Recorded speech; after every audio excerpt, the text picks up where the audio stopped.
The day of the sit-in, the lie-in, the crawl-in, the cry-in, and the beg-in is outdated. Midsummer brought to the sweltering Negro areas of the North a new phase of racial relations. In Harlem, the funeral of a teenager who had been shot by a policeman set off demonstrations against alleged police brutality. The demonstrations rapidly degenerated into wanton looting and rioting. The violence spread like plague to other northern Negro communities. In Rochester, New York, gangs of youths who had taken virtual control. The Slave, a fable and a prologue in 2 acts.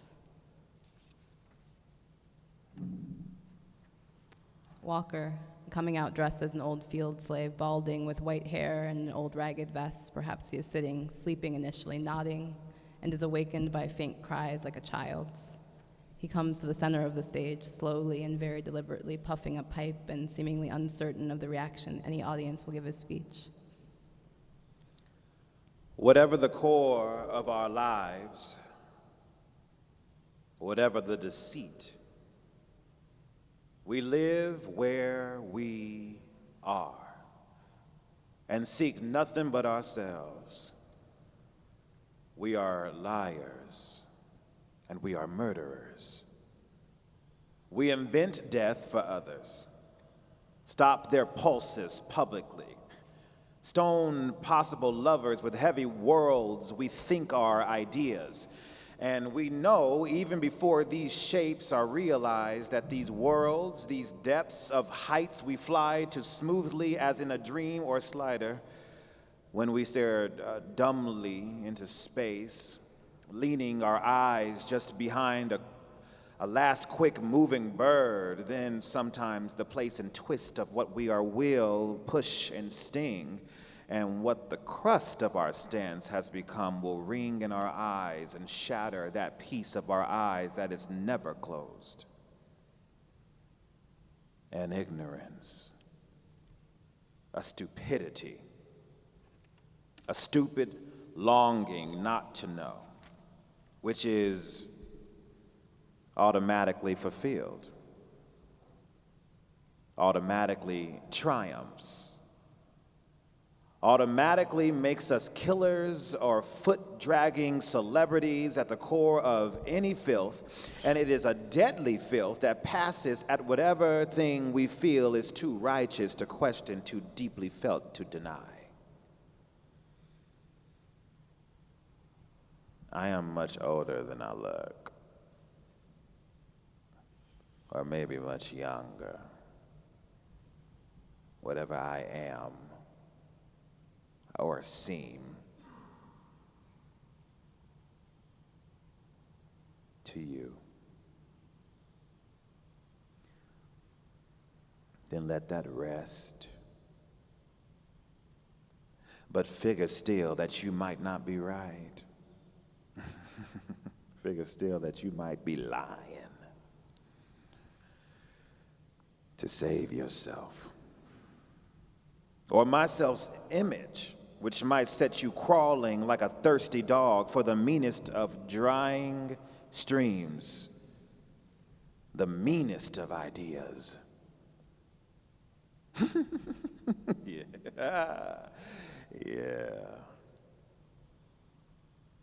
Ideas.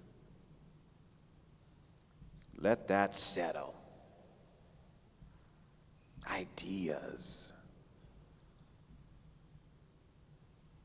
Where they form, or whose they finally seem to be, yours, the others, mine. No more. Not mine. I served my slow apprenticeship and maybe came up lacking, maybe. Who's to say, really, huh? But figure still, ideas are still in the world. They need judging. I mean, they don't come in that singular or wild, that whatever they are, they just because they're beautiful and brilliant, just because they strike us full in the center of the heart, like, my God.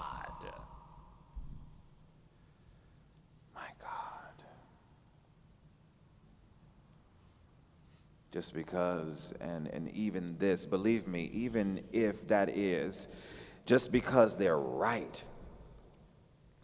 doesn't mean anything. The very rightness stinks a lot of times. The very rightness.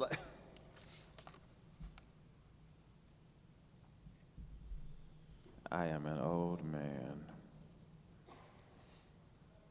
An old man. The waters and wars, time's a dead thing, really, and keeps nobody whole. An old man full of filed rhythms. Terrific, eh? That I hoarded so much dignity, an old man full of great ideas. Let's say theories, as love is an instrument of knowledge. Oh, not my own, not my own. Is right. But listen now, brown is not brown except when used as an intimate description of personal phenomenological fields. As your brown is not my brown, etc. That is, we need meta language. We need something not included here.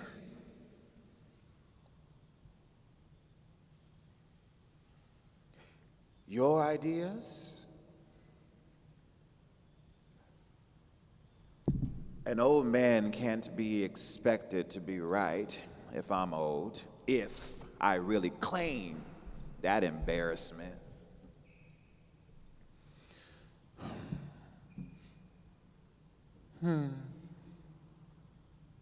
A poem? Lastly, that to distort my position, to divert you in your hour of need, before the thing goes on, before you get your lousy chance, discovering racially the funds of the universe, discovering the last image of the thing as the sky when the moon is broken, or old blues people moaning in their sleep, singing, man, oh, nigger, you still here as hard as nails and taking no shit from nobody. He said, yeah.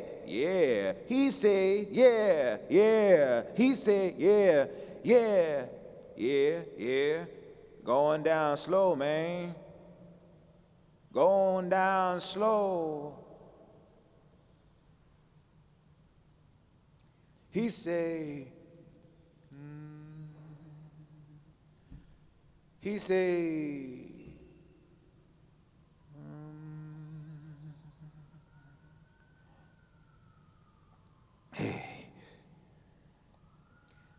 Running down, growing anxiously less articulate, more field hands sounding blankly lyrical, shuffle slowly around across the stage as the lights dim and he enters the set proper and assumes the position he will have when the play starts, still moaning. Act 1, the scene. A light from an explosion lights the room dimly for a second, and the outline of a figure is seen half sprawled on the couch. Every once in a while, another blast shows a figure in silhouette. He stands from time to time, sits, walks nervously around the room, examining books and paintings. Finally, he climbs a flight of stairs, stays a few minutes, then returns. He sits smoking in the dark until the sound is heard outside the door. He rises quickly and takes a position behind the door, a gun held out stiffly. Grace and easily open the door, turn on the light, agitated and breathing heavily. Grace, quiet and weary, easily talking in harsh, angry spurts. Son of a bitch. Those black sons of bitches. Why don't they at least stop and have their goddamn dinners? Goddamn son of a bitch. They're probably gonna keep that horse ship all goddamn night. God damn it, God damn it! Brad! You're going to wake up the children. Oh, Christ, but if they don't wake up under all that blasting, I don't think that tin hat will do it. Hey, Grace, you want a drink? I think that'll fix us up. Sure. I'll take a drink. One of the few real pleasures left in this Western world. He moves to get the drink and spots Walker leaning back against the wall, half smiling, also very weary, but still holding the gun, stomach high and very stiffly. Easily freezes, staring at Walker's face and then the gun, and then back to Walker's face. He makes no sound. The two men stand confronting each other until Grace turns and sees them. The blinds. Walker! Walker, the gun. Hey, Mama. How are you? Son of a bitch. What are you doing here, Walker? What do you want? Nothing. Not really. Just visiting. I was in the neighborhood, thought I'd stop by and see how the other half lives. Isn't this dangerous? Oh, it's dangerous as a bitch. But don't you remember how heroic I am? Well, what the hell do you want, hero? Nothing you have, fella, not one thing. Oh, is that so? Is that why you and your noble black brothers are killing what's left of this city? Or I should say, what's left of this country or world? Oh, fuck you! Fuck you! Just fuck you! That's all, just fuck you. And I mean really, just fuck you. Don't goddamn it, don't tell me about any goddamn killing or anything. If that's what's happening, I mean, if this shitty town is being flattened, let it. It needs it. Walker, shut up, will you? I had enough of your twisted logic in my day. Do you remember? I mean, like your heroism, the same kind of memory or lie.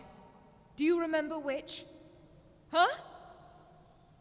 Grace, look, there's probably nothing I can say to make you understand me now. No. Now, come, Jeffy. You're not going to make one of those embrace the weeping ex-wife dramas, are you?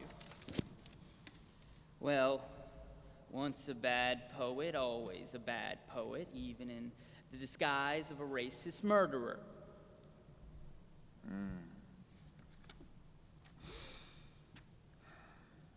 Yeah. Even disguised as a racist murderer, I remain a bad poet. Didn't St. Thomas say that? Once a bad poet, always a bad poet? Or was it Carl Sandburg as some kind of confession? You're not still writing now, are you? I should think the political, now military estates would be sufficient. And you always used to speak of the Renaissance as an evil time. And now you're certainly the gaudiest example of a Renaissance man I've heard of. Walker, you are still writing, aren't you? Oh, God, yes. Want to hear the first lines of my newest work? How's it go? Straddling each dolphin's back and steadied by a fin, those innocents relive their death. Their wounds open again. It's changed quite a bit. Yeah. It's changed to Yates. Yeah. yeah. Yates. hey, professor, anthologist, lecturer, loyal opposition, etc., didn't you recognize those words as being Yates? Goddamn, I mean, if you didn't recognize them, who the hell would? I thought you knew all kind of shit. I knew they were Yeats. Oh, Yeats. Oh, yeah? What poem? The second part of the News for the Delphic Oracle. News from the Delphic Oracle, yeah. Oh, yeah, that's right. You know that, Grace? Your husband knows all about everything. The second part of News for the Delphic Oracle. Implorable, intolerable music falls. Nymphs and satyrs copulate in the foam.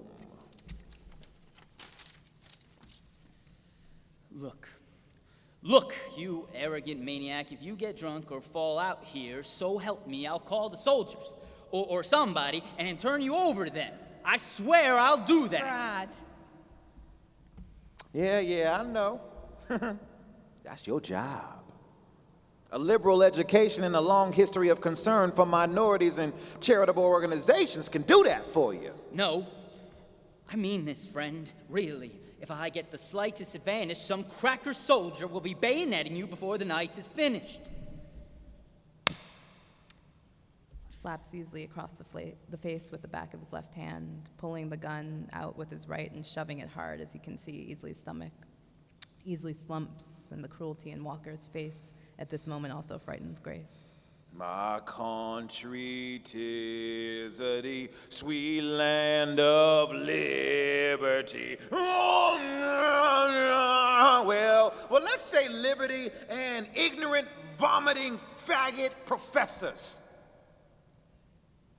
Right, lady? Isn't that right?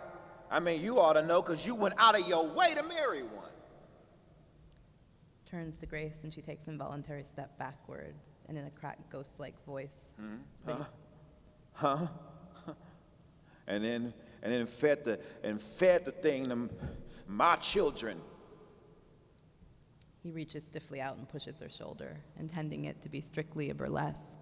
But there is quite a bit of force in the gesture. Grace falls back, just short of panic, but Walker hunches his shoulders and begins to jerk his finger at the ceiling, one eye closed and one leg raised, jerking his finger absurdly at the ceiling, as if to indicate something upstairs that was to be kept a secret.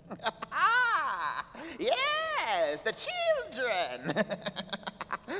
Sure, and they looked well enough, and white enough, roosting in that kennel. I hope you didn't tell Faggy there about those two lovely ladies, huh? No, lady, let's keep that strictly in the family. I mean, among those of us who screw.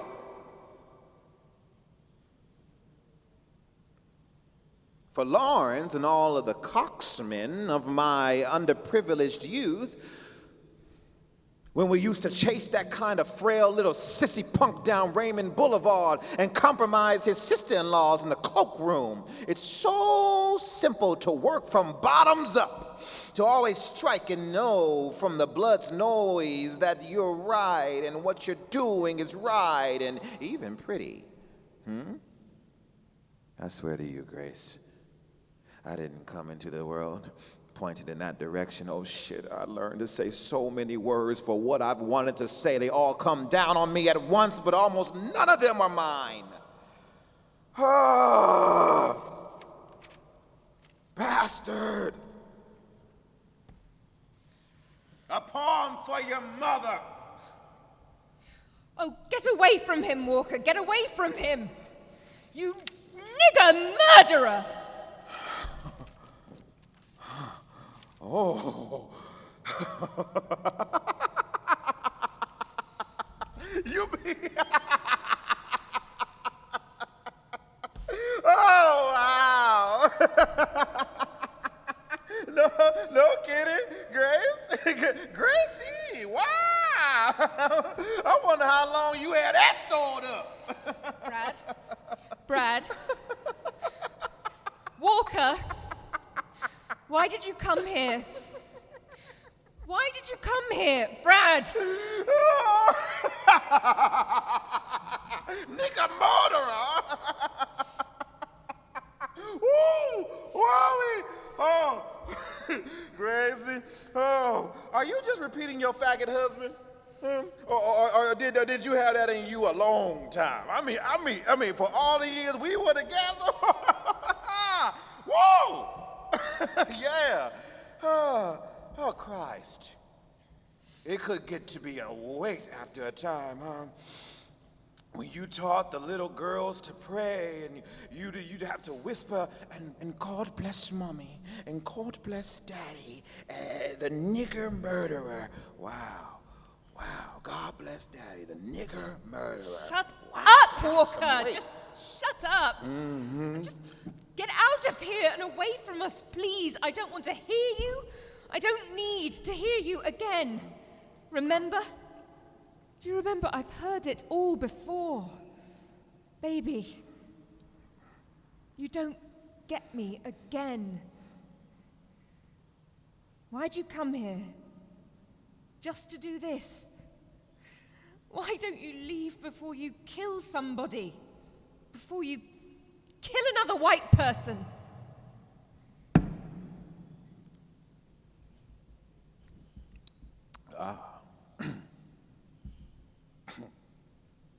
The party line. Stop him before he kills another. Before he murder another white person. Yeah. And that's not such a bad idea, really. I mean, after all, only you and your husband there are white in this house. Those two lovely little girls upstairs are niggers. You know, circa 1800, one drop makes you whole. Oh, shut up, Walker. Shut your ugly head. You're filth, boy. Just filth. Can you understand that anything and everything you do is stupid, filthy, or meaningless? Your inept, formless poetry? Poetry. A flashy doggerel for inducing all those unfortunate troops of yours. Well, to spill their blood in your behalf, but I guess that's something. Ritual drama, we used to call it at the university. The poetry of ritual drama. And even that's giving that crap the benefit of the doubt. Ritual filth would have been the right name for it. Ritual drama. Yeah, I remember seeing that phrase in an old review by one of your queer academic friends. He getting up. Look at him coming up by his bootstraps. I didn't mean to hit you that hard, Professor Easley. Slander any of my I didn't know my own strength. contemporaries. More buana, milk more buana, me want more fire water. As I said, Vessels, you're just filth. Pretentious filth. That liquor turkey, that liquor, no opinions right now. Run off and get more liquor, sabe? I'll get it, Brad. Mr. Vessels is playing the mad scene from Native Son, a second-rate bigger Thomas. Oh. Yeah? Oh, but remember when I used to play second-rate Othello? Oh, wow, you remember that, don't you, Professor No Dick? You remember when I used to walk around wondering what that fair sister was thinking? Oh, come on now, you remember that. I was Othello. Grace there was Testimona. And you were Iago. Or at least between classes you were Iago. Hey, who were you doing classes? I forgot to find that out. You know, the key to my downfall, the key to my downfall, I knew you were Iago between classes when I saw you, but I never knew who you were during classes. That's the basis of an incredibly profound social axiom. I quote, and you better write this down, Bradford, so you can pass it on to your hipper colleagues at the university. I mean, if they were ever to rebuild the university, what was I saying to you, enemy? Huh? Oh yeah, the axiom. Are you still at it? Huh? Yeah. Bigger? Yeah. Let me see it. I get it. If a white man is Iago, when you see him,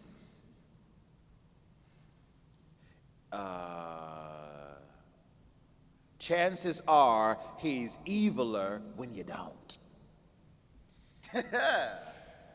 Yes, that was worthy of you. It was lousy, wasn't it? Look, Walker, pour yourself a drink.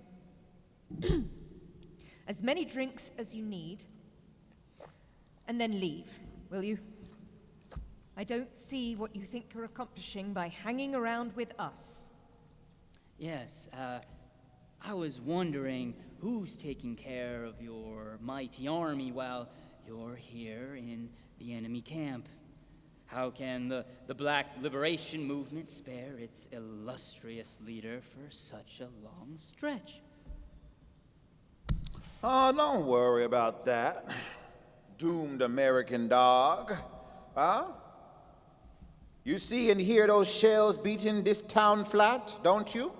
In fact, we'll probably be here en masse in about a week. Why don't I just camp here and wait for my brothers to get here and liberate the whole place, huh? Walker, you're crazy. I think he's got more sense than that. Oh, I'll stay here and rape your wife as I so often, used to do. Oh, as I so often Enough. used to do. Your mind is gone, Walker. It's completely gone. Thrown forward on the floor, rises quickly to see how Grace is. Oh, hey, you all right, lady? Grace, don't worry about my wife, Vessels. That's my business. I'm okay, Brad. I was on my way upstairs to look in on the girls. It's a wonder they're not screaming now. They were fine when I looked in earlier. You were upstairs. Sleeping very soundly. Yes, of course I went upstairs to see my children. In fact, I started to take them away with me while you patriots were out. Another But close blast. I thought I'd wait to say hello to the mommy and stepdaddy. You low bastard. No, you're not telling the truth now, Walker. You came here just to say that. Just to see what you're saying that would do to me. You're a bad liar, Walker. As always, a very bad liar. You know I'm not lying. I want those children. You know that, Gracie.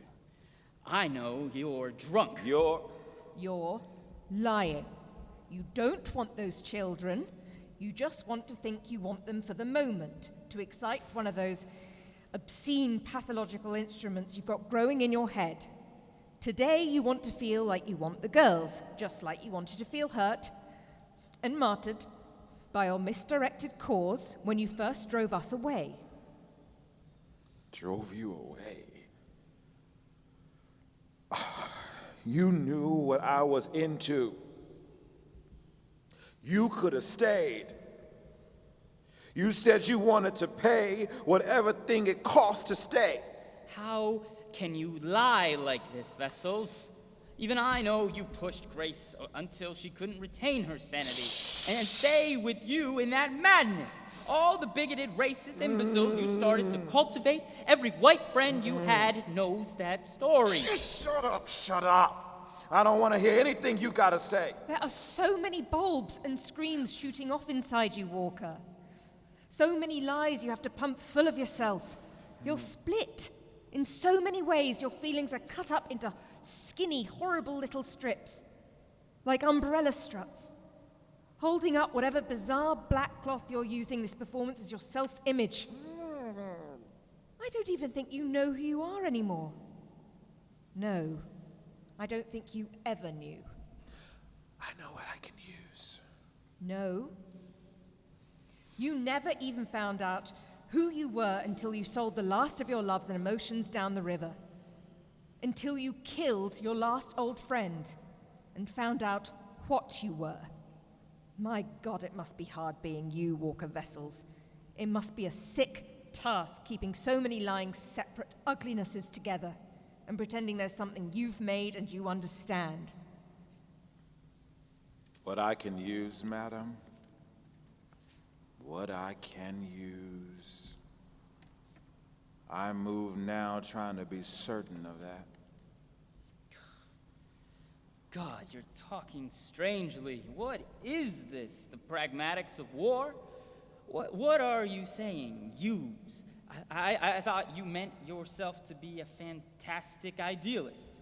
All those speeches and essays and poems, the rebirth of idealism, that the Western white man had forfeited the most impressive characteristic of his culture, the idealism of rational liberalism, and that only the black man in the West could restore that quality to the Western culture, because he still understood the necessity for it, etc., etc. Oh, look, I remember your horseshit theories, friend. I remember. And now the great black Western idealist is talking about use. Yeah, now you can call me the hypocritical idealist nigger murderer. You see, what I want is more titles. And saying you want the children is another title. Right? Every time you say it, one of those bulbs goes off in your head and you think you can focus on still another attribute, another beautiful quality in the total beautiful structure of this beautiful soul of Walker Vessels. Sensitive Negro poet, savior of his people, deliverer of Western idealism, commander-in-chief of the forces of righteousness. Oh God, I mean, etc., etc. Grace, Locke, Vessels, Easley. Whore of the middle class. Go and fuck yourself. Yes, Walker, by all means, go and fuck yourself. Yes, do anything, but do not drag my children into your scheme for martyrdom and immortality. Or whatever else it makes you think you are. Just don't even mention it. Oh, don't get so worried, Grace. You know, he just likes to hear himself talk. More than anything. He just wants to hear himself talk. So he can find out what he's supposed to have on his mind. He knows there's no way in the world he could have those children. No way in the world. Mr. Easley, Mrs. Easley. Those girls' last name is Vessels. Whatever you think is all right. I don't care what you think about me or what I'm doing, the whole mess. But those beautiful girls you have upstairs, they are my daughters. They even look like me. I've loved them all their lives. Before this, there was too much to do, so I left them with you. But now, things are changed. And I want them with me. I want them very much. You're lying. Liar, you don't give a shit about those children. You're a liar if you say otherwise. You never cared at all for those children. My friend, you have never cared for anything in the world that I know of, but what's in there behind your eyes. And God knows what ugliness that is. Though there are thousands of people dead or homeless all over this country who begin to understand a little. And not just white people. You've killed so many of your own people too. It's a wonder they haven't killed you. Yeah. Get up and get out of here. So help me, if you don't leave here now, I'll call the soldiers. Go. They'd just love to find you. Really, Vessels?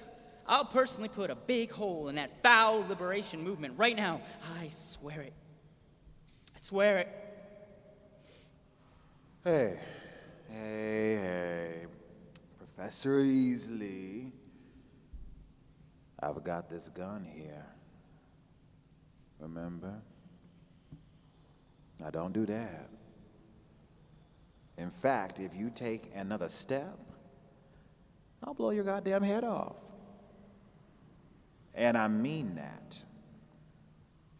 Brad, turn around and get back here in the center of the room. Oh. Hey, Grace, stop. You want me to shoot this fairy or what? Come back here. I was only going to see about the kids. I'm their father. I'm thinking about their welfare too. Just Just come back here. Both of you, just sit on this couch where I'm sitting. I'll sit in the chair over there, near that ice tray. Oh, so now we get a taste of Vessel's The Hoodlum. Yeah, another title, boss man. But just sit the fuck down for now. I got about an hour. Walker, what are you going to do? Well, right now, I'm gonna have another drink. You know what she means. You're not going to take the children, are you? You wouldn't just take them, would you? You wouldn't do that. You can't hate me so much you'd do that. I don't hate you at all, Grace. I hated you when I wanted to. I hated you when I wanted you. I haven't wanted you for a long time. But I do want those children. You're lying. No, I'm not lying. And I guess that's what's cutting you up. Because you probably know I'm not lying. And you can't understand that. But I tell you now that I'm not lying. And that, in spite of all the things I've done that have helped kill love in me, I still love those girls. You mean in spite of all the people you've killed? Okay. However you want it, let it go at that.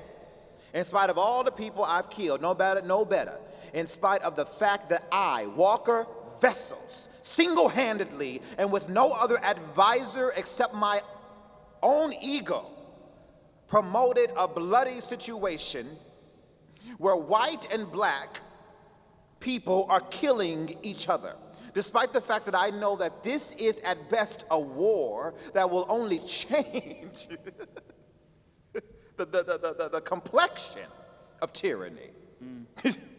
In spite of the fact that I have killed for all times any creative impulse I will ever have by the depravity of my murderous philosophies. Despite the fact that I am being killed in my head each day and by now have no soul or heart or warmth, even in my long killer fingers, despite the fact that I have no other thing in the universe that I love or trust but myself, despite or in spite the respite, my dears, my dears, hear me. Oh, Olympus. Oh, Mercury, God of thieves. Oh, Dambala, chief of all the dead religions of pseudo-nigger patriots, hoping to open big restaurants after despite the resistance in the large cities and in the small towns where we have taken, yes, dragged piles of darkies out of their beds and shot them for being Rheingold ads, despite the fact that all of my officers and ignorant motherfuckers who have never read any book in their lives, despite the fact that I would rather argue politics or literature or boxing or anything with you, dear Easley. With you.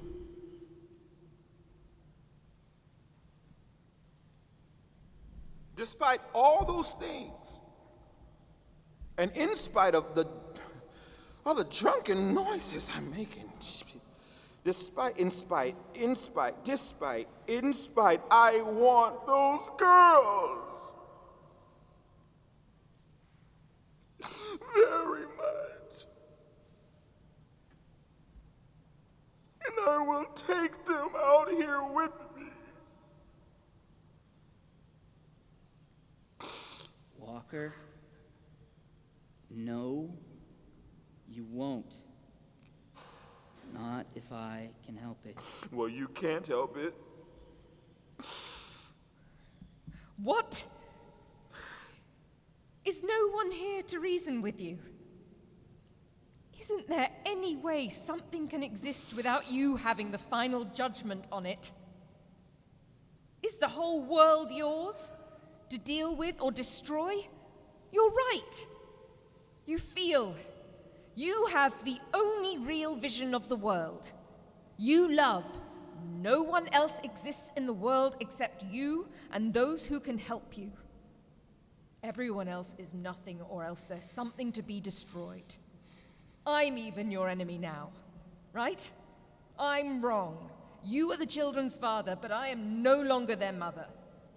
Every one of your yeses or nos is intended by you to reshape the world after the image you have of it. They are my children. I am their mother. But because somehow I've become your enemy, I suddenly no longer qualify. Forget you're their mother, Grace. Walker has decided that you're no longer to perform that function. So the whole business is erased as if it never existed. I'm not in your head, Walker. Neither are those kids. We're all flesh and blood and deserve to live, even unabstracted by what you think we ought to be in general scheme of things, even alien to it. I left you, and I took those girls because you'd gone crazy. Okay, you're crazy now. This stupid, ugly killing you've started will never do anything for anybody. And you and all your people will be wiped out. And you know that. And you'll have accomplished nothing. Do you want those 2 babies to be with you when you're killed so that they can witness the death of a great man? So that they can grow up and write articles for a magazine sponsored by the Walker Vessel Society? No. Which is still better than being freakish mulattoes in a world where your father is some evil black thing you can't remember. Look, I was going to wait until the fighting was over.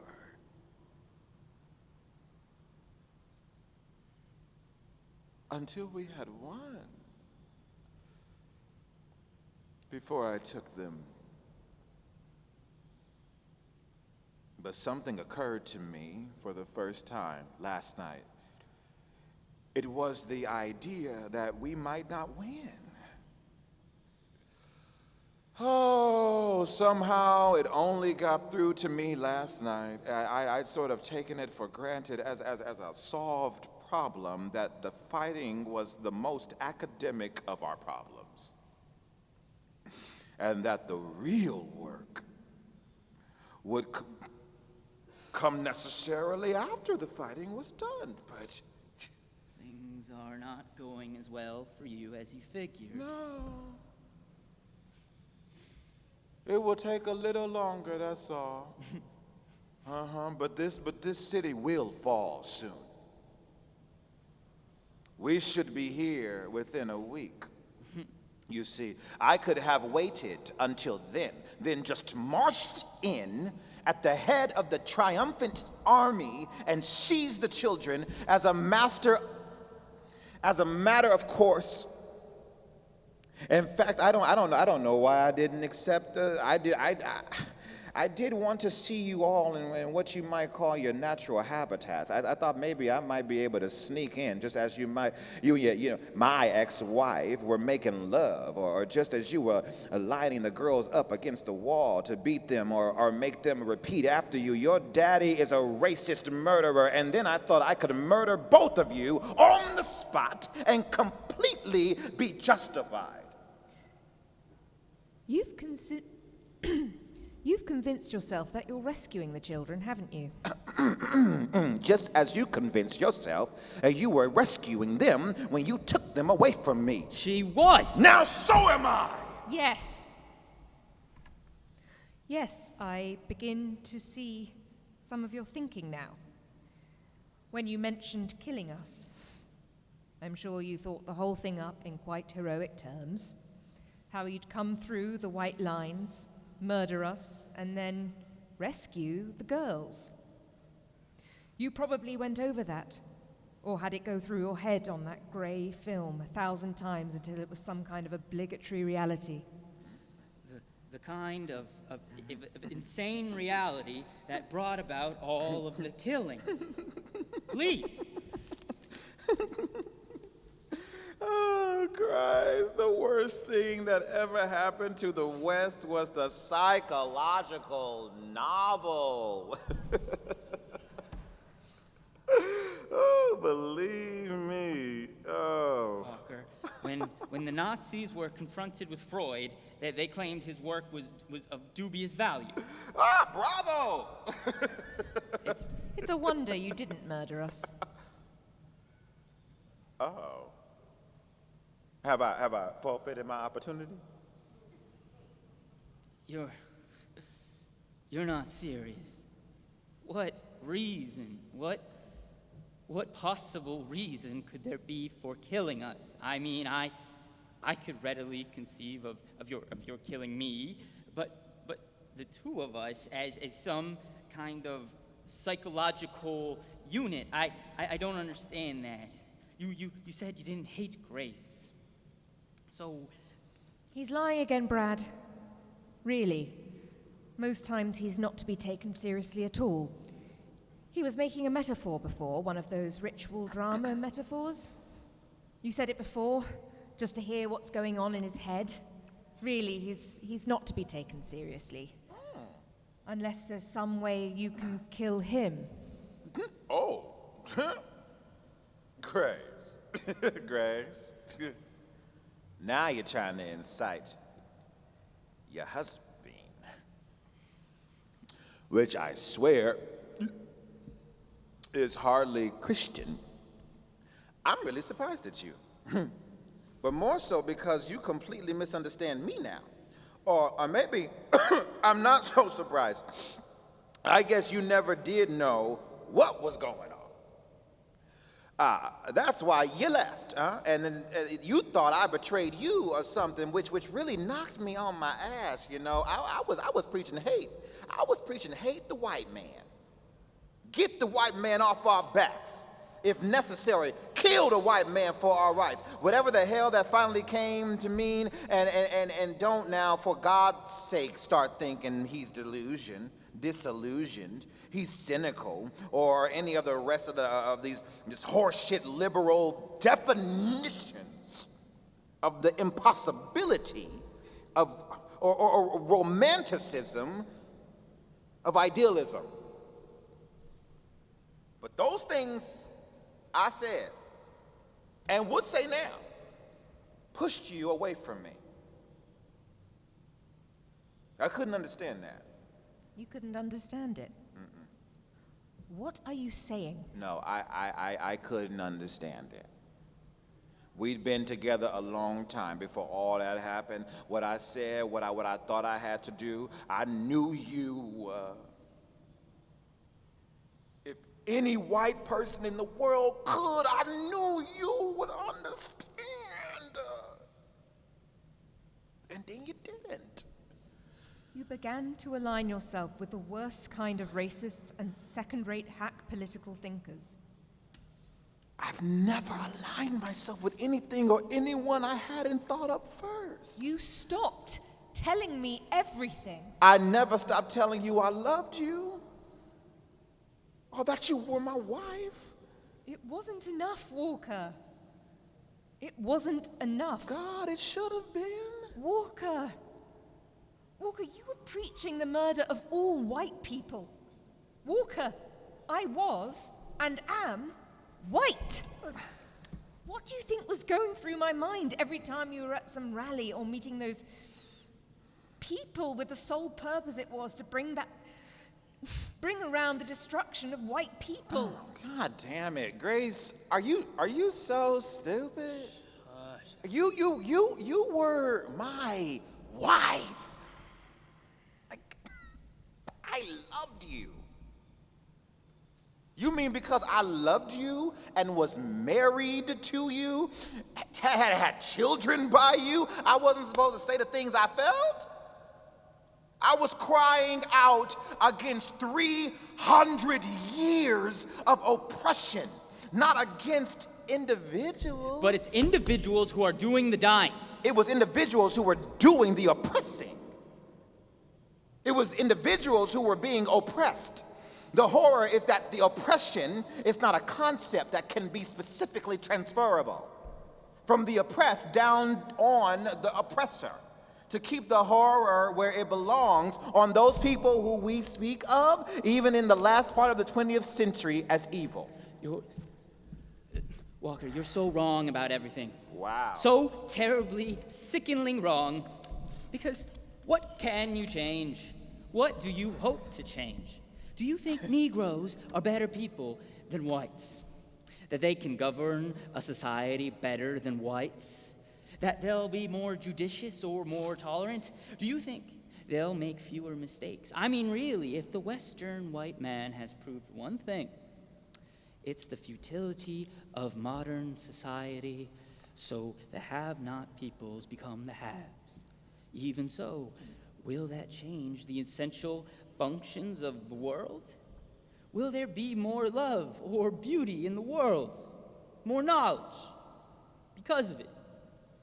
Probably. Probably. Probably there will be more if more people have a chance to understand what it is. But that's not even the point. It comes down to baser human endeavor than any socio-political thinking. What does it matter if there's more love or beauty? Well, who the fuck cares? Is that what the Western au fait thought while he was ruling? That his rule somehow brought more love and beauty into the world, or he might have thought that concomitantly, while sipping a gin Ricky and scratching his ass. But that was not ever the point. Not even on the Crusades. The point is that you had your chance, darling. Now, these other folks do. These other folks have theirs. Now they have theirs. God, what an ugly idea. I know. Ooh. I know.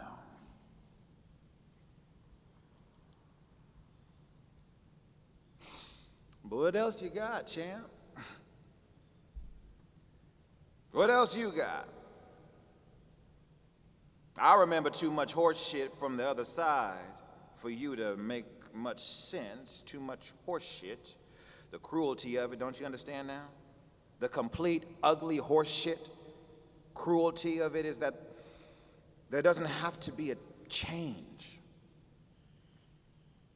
It'll be up to individuals on that side, just as it was supposed to be up to individuals on this side. Who failed?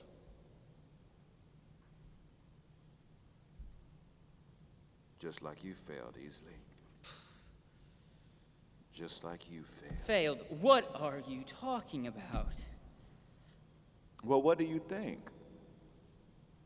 You never did anything concrete to avoid what's going on now? You never did anything concrete to avoid what's going on now. Your sick liberal lip service to whatever was the least filth, your high aesthetic disapproval of the political, letting the sick ghosts of the 30s strangle whatever chance we had. What are you talking about? What we argued about so many times before the war. And you see, what I predicted has happened.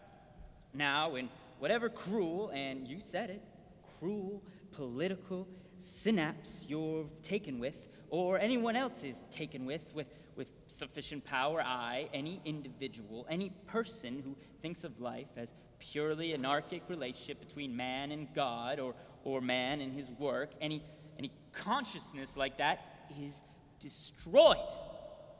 along with your enemies. And you, for whatever right or freedom or sickening cause you represent, will kill me. Kill what does not follow. Perhaps you're right. But I have always found it hard to be neutral when faced with ugliness, especially an ugliness that has worked all of my life to twist me. And so you let it succeed. The aesthete came along after all the things that really formed me.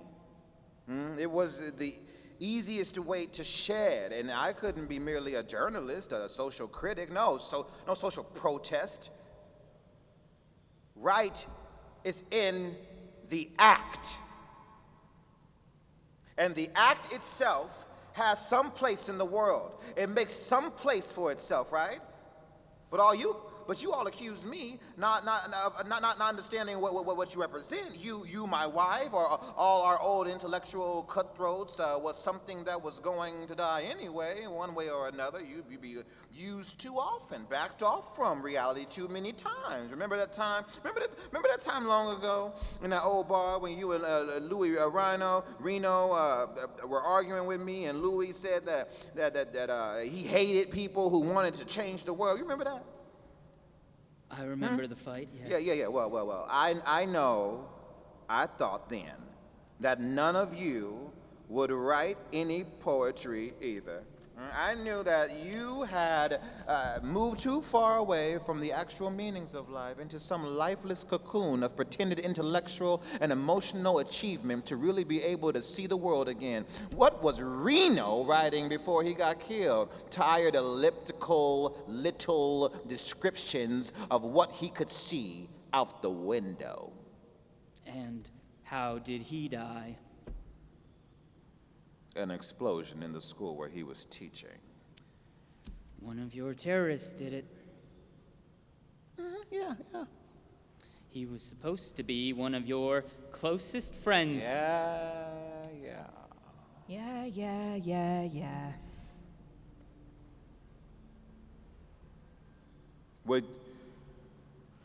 We called for a strike to show the government we had all the white intellectuals backing us.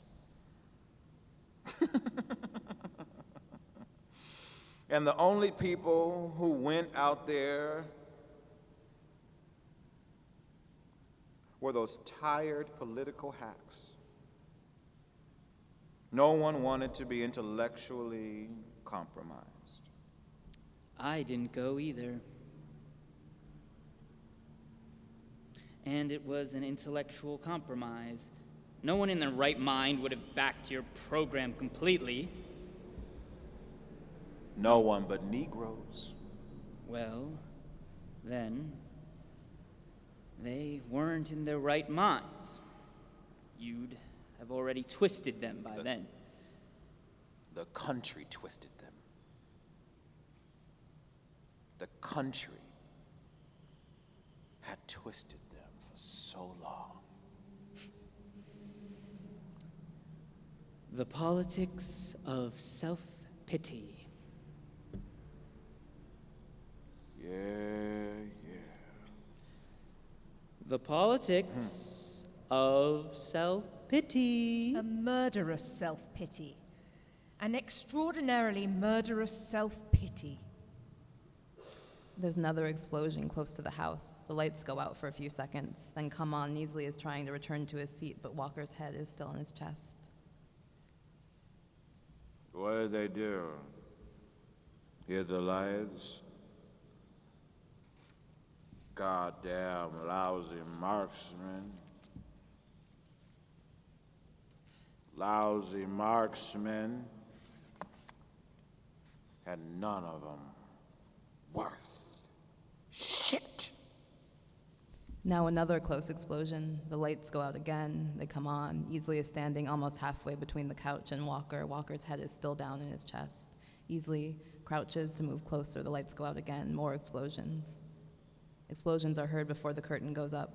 When the curtain rises, the room is still in darkness, but the explosion does throw some light. Figures are still as they were at the end of the first act. Light from the explosions outlines them briefly. Shit! Lights come up. Walker's head is still down, but he is nodding from side to side, cursing something very drunkenly. Easily stands very stiffly in the center of the room, waiting to take another step. Grace sits very stiffly, breathing heavily on the couch, trying to make some kind of conversation, but not succeeding. Walker has his hand in his jacket pocket on the gun. It is self-pity. It is, and some weird sort of ambition, Walker. But there's no reason. And there's no reason the girls should suffer. There's no reason. Easily takes a long stride and is about to throw himself at Walker when there's another explosion and the lights go out again very briefly. When they come up, Easily is set to leap, but Walker's head comes abruptly up. He stares drunkenly at Easily, not moving his hand for some awkward duration of time. The two men stare at each other in almost the same way as they had in the beginning of the play. Then Grace screams, Walker! Walker looks at her slightly and easily throws himself on him. The chair falls backwards and the two men roll on the floor, easily trying to choke Walker, Walker trying to get the gun out of his pocket. Walker! Walker! Suddenly Walker shoves one hand in Easley's face, shooting him without taking the gun out from his pocket. Easley slumps backward, his face twisted, his mouth open and working. Walker rolls back off Easley. Pulling the gun from his pocket, he props himself against the chair, staring at the man's face. Walker. Walker. Walker! The politics of self-pity. Shut up, Politics you! of self-pity. Shut up, you! United You shut Negro up! States of America. I don't want to hear anything else from you. You just die quietly. No more talk. Walker! Walker! Politics of self-pity. You're an insane man. You hear me, Walker? Walker, you're an insane man. You're an insane man. An insane man. No profound statements, Easley? No horse shit like that? No elegance? You just die quietly and stupidly, like niggas do. Like they are now. Like I will. The only thing I'll let you say is, I only regret that I have but one life to lose for my country. You can say that. Grace. Tell Bradford that he can say, I only regret that I have but one life to lose for my country. You can say that easily. But that's all. Ritual drama. Like I said. Ritual drama.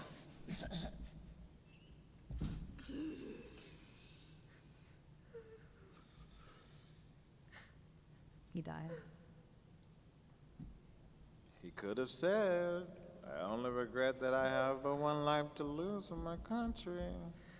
I wouldn't let him say that, but no more. There is no reason he should go out with any kind of dignity. I couldn't allow that. You're out of your mind. Meaning? You are out of your mind. Turn to another station. You're out of your mind. Oh, I said turn to another station, will you? Another station. Out of my mind is not the point. You ought to know that.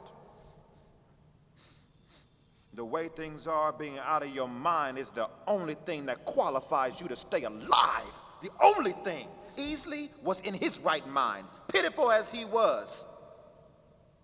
That's the reason he's dead. No, he's dead because you killed him. Yeah, he's dead because I killed him, also because he thought he ought to kill me. So,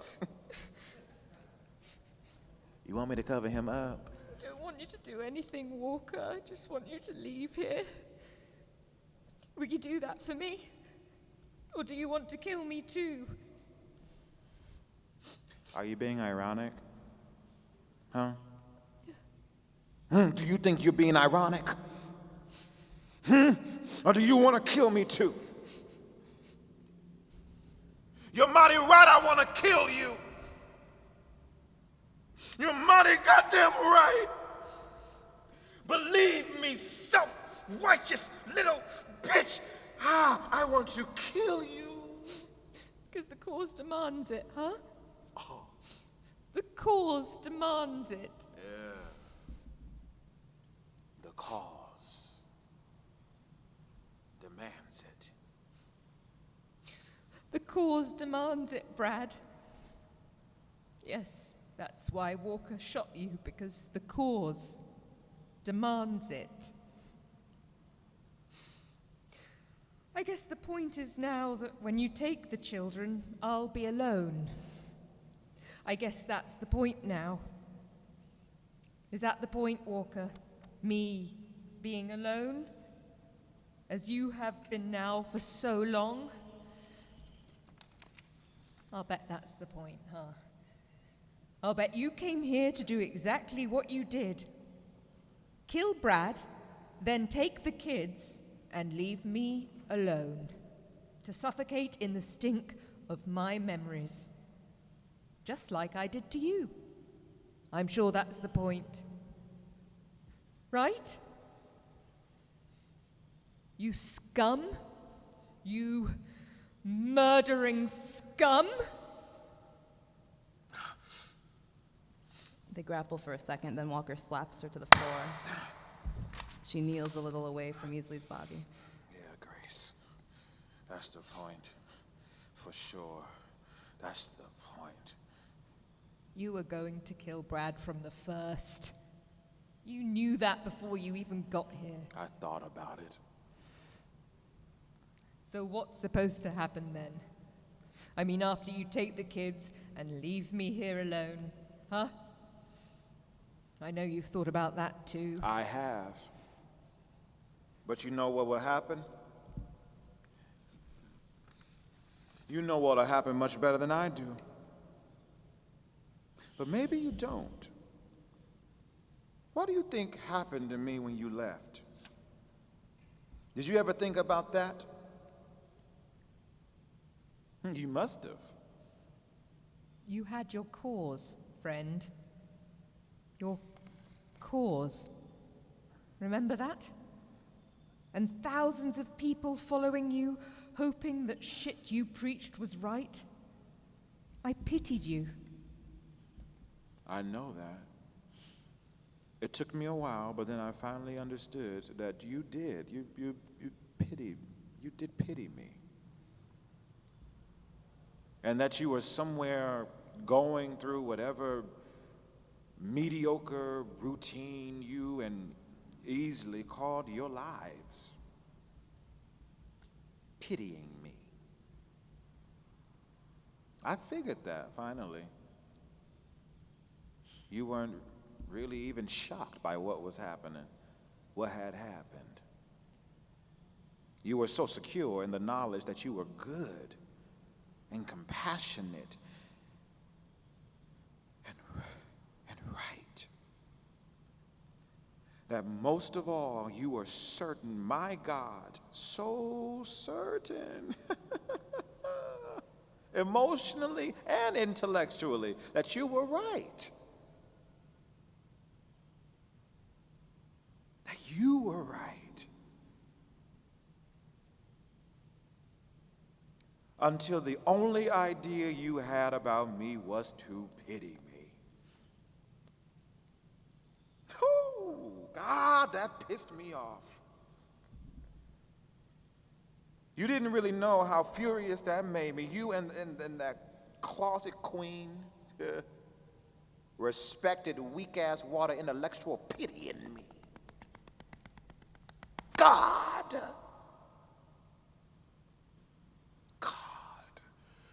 Oh.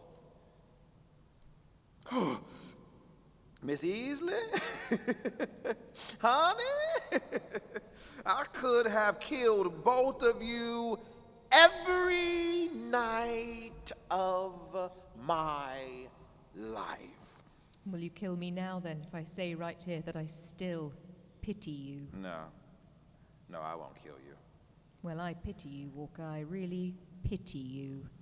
Only until you start pitying yourself. I wish I could call you something that would hurt you. So do I. Nigger. So do I. I've got to go soon. You're still taking the girls? Walker stares at her, then quickly over his shoulder at the stairway. He puts his hand on his pocket where the gun is. Then he shakes his head slowly.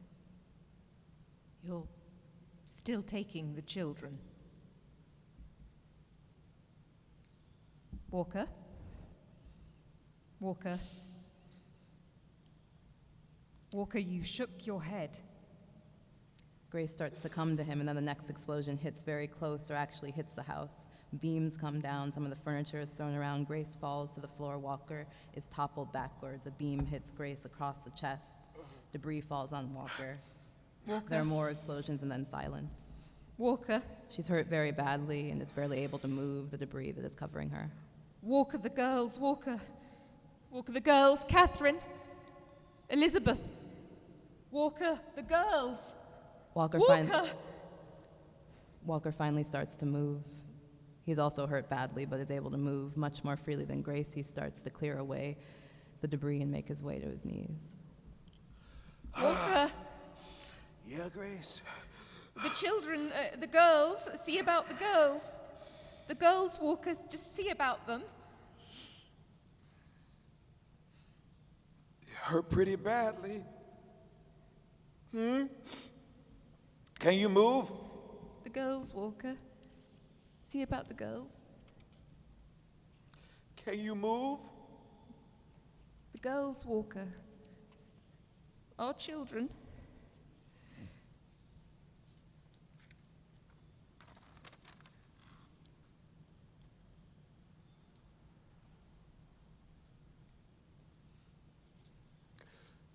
They're dead, Grace.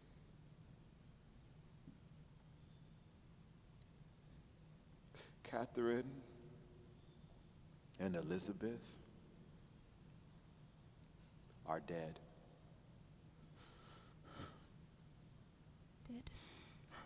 Dead? Dead? Dead? How do you know, Walker? How do you know they're dead? Walker, how do you know they're dead? Walker? How do you know they're dead? Her eyes try to continue what she is saying, but she slumps and dies in a short, choking spasm. Walker looks to see that she's dead, then resumes his efforts to get up. He looks at his watch, listens to see if it's running, wipes his face, pushes up on the floor to get up. Another explosion sounds very close, and he crutches quickly, covering his head. Another explosion, he pushes himself up, brushing sloppily at his clothes. He looks at the watch again and starts to drag himself towards the door.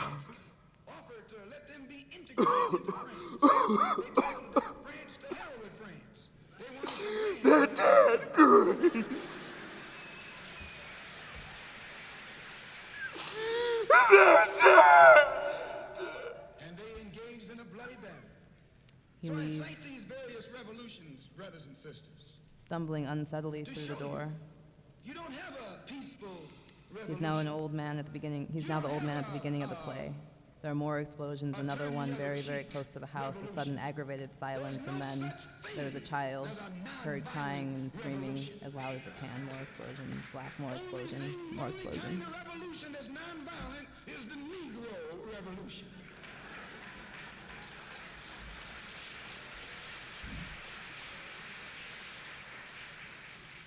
The only revolution based on loving your enemy is the Negro Revolution. The only revolution in which the goal is a desegregated lunch counter, a desegregated theater, a desegregated park, and a desegregated public toilet. You can sit down next to white folks on the toilet.